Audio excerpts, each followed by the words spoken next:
សូមស្វាគមន៍ចំពោះកម្មការមេរៀនបន្តទៀតសម្រាប់មេរៀននេះគឺយើងសិក្សាតទៅជាមួយនឹងការ add page ការ insert page ហើយនិងការ delete page អញ្ចឹងសម្រាប់បងប្អូនដែលមិនទាន់បានជួយចុច subscribe សូមជួយចុច subscribe ក៏ដូចជាចុចរូបសញ្ញាកណ្ដឹងដើម្បីទទួលបានវីដេអូថ្មីៗពីការចែករំលែកការប្រើប្រាស់កម្មវិធី Adobe InDesign អញ្ចឹងខ្ញុំសង្ឃឹមថាក្រោយពេលដែលយើងមើលវីដេអូនេះចប់បងប្អូនអាចចេះ add page ចេះ insert page ហើយនឹងចេះ delete page ឬក៏យើងហៅថា lub page អញ្ចឹងនៅពេលដែលបងប្អូនបង្កើតឯកសារថ្មីអញ្ចឹងខ្ញុំចូលមកកន្លែង new មកខ្ញុំចូលមកបង្កើតឯកសារថ្មីចាំបងប្អូនចូលកន្លែង file នេះហើយ click យកពី new មកវានឹងចេញផ្ទាំងមួយយើងអញ្ចឹងគឺខ្ញុំយកសម្រាប់ document preset គឺខ្ញុំយក default ដដែលហើយសម្រាប់ intent នេះគោលបំណងរបស់យើងតែយើងចង់យកវាធ្វើឲ្យគេ print ឬក៏ដាក់ web ឬក៏ដាក់ទៅលើ mobile លើទូរស័ព្ទដៃអញ្ចឹងខ្ញុំយក print ដដែលហើយ number of page អញ្ចឹងខ្ញុំយក5 slide ឬក៏យើងហៅថា5 page ហ្នឹងហើយបន្តមកទៀតstart page ពីទំព័រទី1ឬក៏ពីលេខ1ទៅហើយខ្ញុំយក facing page សម្រាប់ទំហំរបស់វាគឺខ្ញុំយក A4 អញ្ចឹងវាជាกระดาษ A4 របស់យើងហ្នឹងហើយយើងចង់យកជាលក្ខណៈប្រឈរក៏បានផ្ដេកក៏បានឥឡូវខ្ញុំយកប្រឈរចុះហើយបន្តមកទៀតគឺខ្ញុំចុច OK ហើយយើងរងចាំវាមកផ្លែតអូខេចា៎នេះខ្ញុំបិទចោលសិនមកអូខេអញ្ចឹងយើងមើលបងប្អូនមើលទាំងអស់គ្នាហើយនេះគឺជាខ្ញុំ zoom ឲ្យតូចតិចអញ្ចឹងចុច Alt ហើយប្រើកង់ម៉ៅរុញវាបង្វិលវាមកក្រោយទៅដើម្បីវា zoom ឲ្យតូចងាយស្រួលមើលអញ្ចឹងនេះគឺជា page ទី1ទី2ទី3ទី4ទី5បងប្អូនអាចមើល page ចូលមកកន្លែង page នេះមកចុចយើង click មកគឺវានឹងបង្ហាញឲ្យយើងអញ្ចឹងអានេះគឺជា page ទី1ទី2ទី3ទី4ទី5អញ្ចឹងគឺវាដាក់លេខរៀងយើងស្រេចឥឡូវឧទាហរណ៍ថាសម្រាប់ page ទី1គឺខ្ញុំដាក់ជាឧទាហរណ៍ខ្ញុំដាក់វាជាការ៉េមួយចុះសំទោសជាចតុកោណកែងមួយហើយខ្ញុំដាក់ពណ៌វាពណ៌ខៀវហើយសម្រាប់ page ទី2អញ្ចឹង page ទី2ខ្ញុំបង្កើតទៅលើtext frame អញ្ចឹងខ្ញុំ click វាមកហើយខ្ញុំបង្កើត text frame អូខេខ្ញុំដាក់វា2ចេះមក3ជាក៏បាន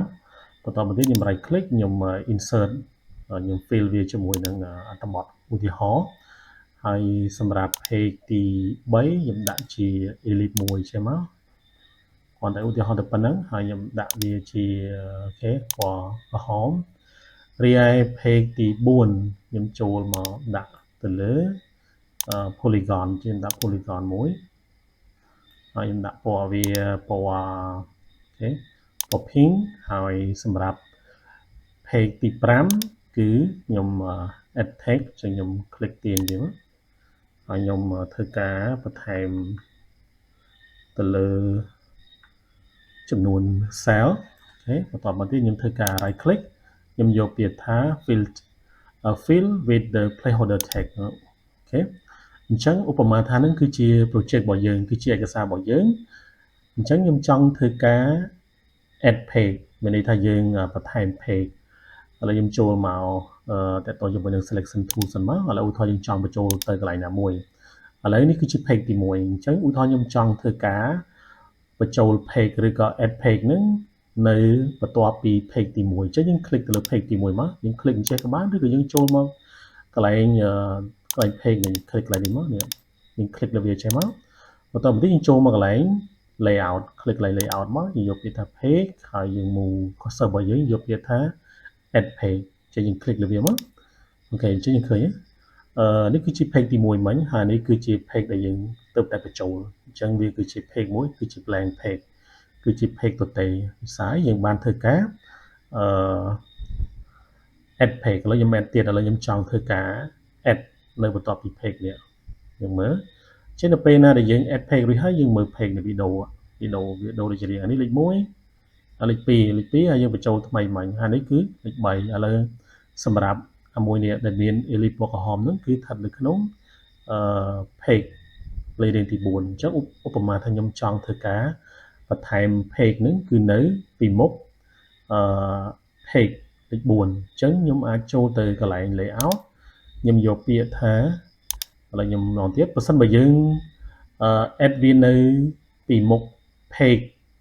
លេខ4មានន័យថាយើងត្រូវឈរទៅលើ page លេខ3មានន័យថាវានៅក្រោយ page លេខ3អញ្ចឹងគឺយើង click លើ page លេខ3មកនេះ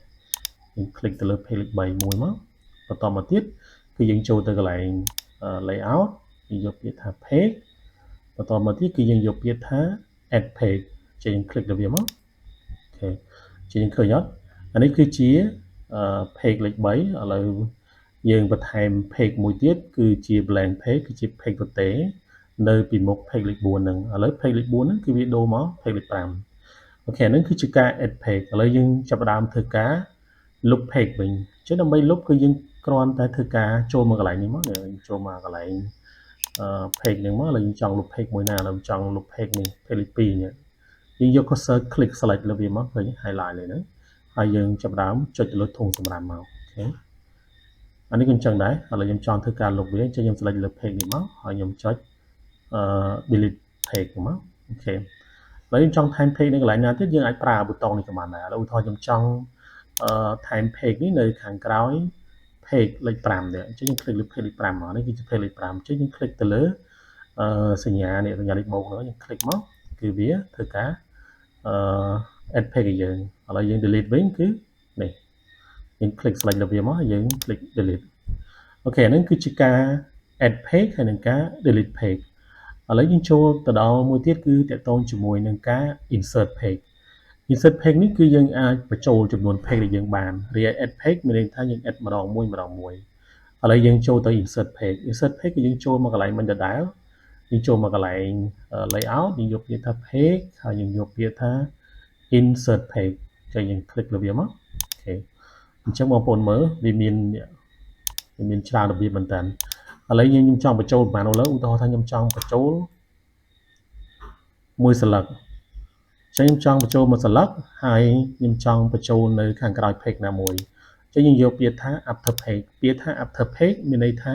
ក្រោយទំព័រឬក៏ក្រោយ page ណាមួយឥឡូវឧទាហរណ៍ខ្ញុំយកបញ្ចូលក្រោយ page ទី1ចឹងខ្ញុំ select លេខ1មកអូខេបងប្អូនចង់បញ្ចូលក្រោយ page លេខប្រមាណគឺយើង select លើ page ហ្នឹងប៉ុន្តែគោលដៅរបស់ខ្ញុំចង់បញ្ចូលនៅពីក្រោយ page លេខ1នេះអូខេចឹងនេះគឺជា page លេខ1ចឹងបន្តមកទៀតគឺយើងចុចអូខេចឹងយើងបញ្ចូលនេះគឺបញ្ចូលតែមួយស្លឹកទេអញ្ចឹងយើងចាប់ផ្ដើម click មកពឹបអូខេយើងឃើញអត់នេះ page ថ្មីអានេះគឺជា page ទី1យើងបញ្ចូលមិញគឺនៅពីក្រោយអានេះគឺជា page ទី1ហើយនេះគឺជា page ដែលយើងបញ្ចូលអូខេឥឡូវខ្ញុំធ្វើការលុប page ហ្នឹងវិញគឺខ្ញុំ click select លើវាមកហើយ click កន្លែងនេះដើម្បីធ្វើការលុប page ហ្នឹងអូខេឥឡូវមួយទៀតខ្ញុំបញ្ចូលម្ដង2ម្ដងឥឡូវខ្ញុំបញ្ចូល2អញ្ចឹងគឺខ្ញុំចូលយើងអាចចូលមកកន្លែង layout នេះក៏បានឬក៏មួយទៀតចូលមកកន្លែងនេះយើង click នៅកន្លែងនេះមកអូខេហើយយើងយកពាក្យថា insert page វាដូចគ្នាដែរចឹងយើង click ទៅវាមក insert page ឥឡូវខ្ញុំ insert ម្ដង2ម្ដងអូខេខ្ញុំដាក់លេខ2ចូលហើយខ្ញុំយកពាក្យ before page អូខេឥឡូវ before page ណាឥឡូវខ្ញុំចង់ដាក់នៅពីមុខ page លេខ5នេះអូខេអញ្ចឹងគឺយើងជ្រើសរើសយកពាក្យថា before page មកហើយយើងរើសទំព័រដែលយើងចង់បញ្ចូលអញ្ចឹងខ្ញុំបញ្ចូល2 page ហើយនៅពីមុខ page លេខ5ចឹងបងប្អូននេះគឺជា page លេខ5នេះ page លេខ5ឥឡូវយើងចាំមើលអញ្ចឹងមានន័យថាវាចូលនៅចន្លោះនេះចឹងយើង click មក click OK ពឹបចឹងយើងឃើញអត់នេះគឺជា page លេខ5ឥឡូវវាបញ្ចូល2 page មកវិញទៀតគឺ page នេះ page ទី1 page ទី2ដែលយើងបញ្ចូលមិញអូខេឥឡូវយើងលុបវិញចឹងយើងគ្រាន់តែធ្វើការ click ស្រេចលើវាហើយយើងចុចទៅលើ shift key មកហើយយើងចុច delete ណា option មួយទៀត option ទី3ឥឡូវខ្ញុំចូលទៅកន្លែងអាហ្នឹងមកហើយខ្ញុំចូលមកកន្លែង insert page បន្តមកទៀតគឺខ្ញុំយកពាក្យថា start សំដៅ add start os document ចឹងខ្ញុំ click លើវាខ្ញុំចង់បញ្ចូលបន្តិច add start or document មានន័យថាយើងបញ្ចូលនៅខាងដើមឯកសាររបស់យើងឥឡូវយើងមើលខ្ញុំ cancel សិនមើលខាងដើមឯកសាររបស់យើងនេះអានេះគឺជាទំព័រដើមអញ្ចឹងខ្ញុំចង់បញ្ចូលអញ្ចឹងគឺខ្ញុំចូលមកកន្លែងហ្នឹងមកហើយខ្ញុំយកពាក្យថា insert page ហើយខ្ញុំបញ្ចូលខ្ញុំដាក់3ចុះដាក់3ទំព័របន្តមកទៀតគឺខ្ញុំរើសយកពាក្យថាadd start os document មានន័យថានៅខាងដើមឯកសាររបស់យើងអញ្ចឹងនៅខាងដើមឯកសាររបស់យើងនេះគឺជា page ទី1ទំព័រទី1អ្វីយើងបញ្ចូលនោះគឺចំនួន3ហើយឥឡូវនេះខ្ញុំ យើងវាអត់បើក option នេះទេដោយសារតែយើងយកពាក្យថា add start or document ចឹងយើង click លើវាមកយើង click លើ OK វាមកយើងឃើញអត់នេះ3 page ទី1ទី2ទី3អានេះគឺអាដើមគេមិញអូខេឥឡូវខ្ញុំធ្វើការលុបវាសិនចឹងខ្ញុំ click លើវាមកខ្ញុំ delete វាអានេះខ្ញុំ delete វាចោលខ្ញុំ delete វាចោលអូខេឥឡូវខ្ញុំបន្ថែមនៅខាងចុងម្ដងគឺខ្ញុំចូលទៅកន្លែង main ក៏បានគឺយើងចូលទៅកន្លែង layout យកពាក្យថា page ហើយយើងយកពាក្យថា insert page អូខេហើយខ្ញុំដូរអំពី insert នេះខ្ញុំដូរយកពាក្យថាម៉េចខ្ញុំយកពាក្យថា at the end of document មានន័យថានៅខាងចុងបញ្ចប់នៃឯកសាររបស់យើងអញ្ចឹងបងប្អូនមើលសិននេះចុងបញ្ចប់ឯកសាររបស់យើងនេះគឺជា page លេខទី5នេះយើងឃើញនេះឥឡូវយើងចាប់ផ្ដើមបញ្ចូលហ្នឹងមកហើយខ្ញុំចង់បញ្ចូលប្រមាណឧទាហរណ៍ខ្ញុំចង់បញ្ចូលវា4 page អញ្ចឹងខ្ញុំដាក់លេខ4ចូលអូខេបន្តមកទៀតគឺខ្ញុំចុច OK នេះឃើញអត់អានេះគឺជា page ដែលយើងបញ្ចូលនៅខាងក្រោយគេគឺ page លេខ5មិញឥឡូវយើងបញ្ចូលមកប្រហែល4នេះទី1ទី2ទី3ទី4គឺនៅខាងចុងឯកសាររបស់យើងឥឡូវខ្ញុំលុបវាទៅខ្ញុំចុចទៅលើ shift key អូខេហើយចុច delete អូខេអញ្ចឹងសម្រាប់មេរៀននេះគឺយើងបានរៀនទាក់ទងជាមួយនឹងរបៀបនៃការ add page របៀបនៃការ insert page ហើយនិងរបៀបនៃការ delete page សូមអរគុណសូមជម្រាបលា